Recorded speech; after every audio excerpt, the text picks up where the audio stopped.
Hello বন্ধুরা, আজকে আমরা জানবো দুবাই আরব আমিরাতের অজানা কিছু তথ্য। তো বন্ধুরা, চলুন ভিডিওটি দেরি না করে জেনে নেওয়া যাক। সংযুক্ত আরব আমিরাত একটি মরুভূমির দেশ। এর উত্তর পারস্য উপসাগর, দক্ষিণ ও পশ্চিমে সৌদি আরব এবং পূর্বে ওমান ও ওমান উপসাগর। 1950-এর দশকে পেট্রোলিয়াম আবিষ্কারের আগ পর্যন্ত সংযুক্ত আরব আমিরাত মূলত ব্রিটিশ সরকারের অধীনে কতগুলি অনুন্নত এলাকার সমষ্টি ছিল। খনিজ তেল শিল্পের বিকাশের সাথে সাথে এগুলি দ্রুত উন্নতি ও আধুনিকায়ন ঘটে। ফলে 1970-এর দশকে শুরুতে আমিরাতগুলি ব্রিটিশ নিয়ন্ত্রণের বাইরে চলে আসতে সক্ষম হয়।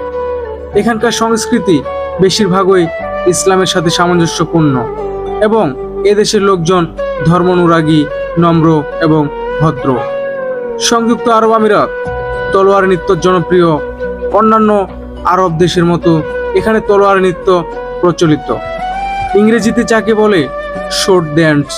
তথ্যসূত্র: এখানকার অধিকাংশ অধিবাসীদের মধ্যে পুরুষেরা আল খাল্লা, জুব্বা, গুত্রা, মাথায় পরার আরব্য পরিধান, টুপি পরে থাকেন। নারীরা আবেয়া, বোরকা, হিজাব ও অন্যান্য শালীন পোশাক পরিধান করেন। আরব আমিরাতের অন্যান্য শালীন সংস্কৃতি চর্চার ব্যবস্থা রয়েছে। দেশের খনিজ তেলের বেশিরভাগ আবুধাবি হতে পাওয়া যায়, ফলে এটি 7টি আমিরাতের মধ্যে সবচেয়ে ধনী ও শক্তিশালী।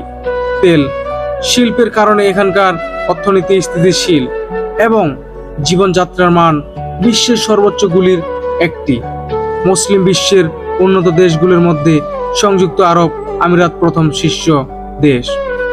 বিশ্বের উন্নত দেশগুলোর তালিকায় সংযুক্ত আরব আমিরাত 31তম। দরিদ্র পরিবারের সন্তান পারুল আক্তার 8ম শ্রেণী পর্যন্ত লেখাপড়া করে জীবিকার তাগিদে নাচকে পেশা হিসেবে বেছে নেন।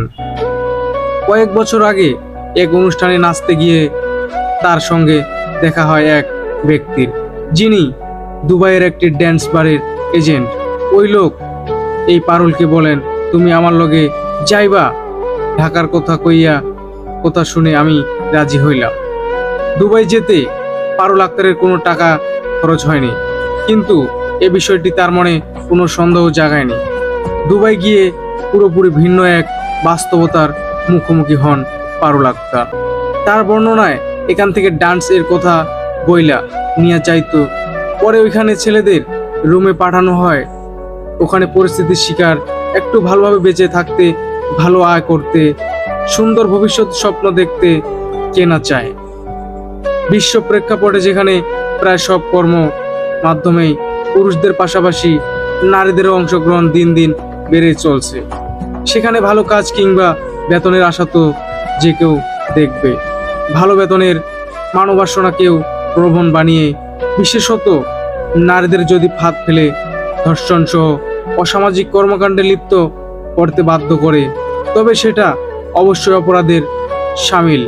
চলতি সময়ের মহামারী কালের অর্থনীতি টানাপোড়ানোর সুযোগ কাজে লাগিয়ে অস্থিরতাময় সমাজের সুবিধাবঞ্চিত শহরবাসী কিংবা প্রান্তিক নারীরাই হচ্ছেন প্রলোভনের শিকার।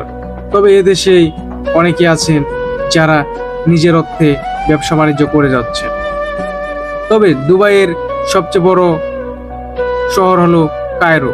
কায়রোতে অনেক স্বর্ণের অলংকার এবং বিভিন্ন ধরনের জিনিস পাওয়া যায়, যা স্বল্প মূল্যে।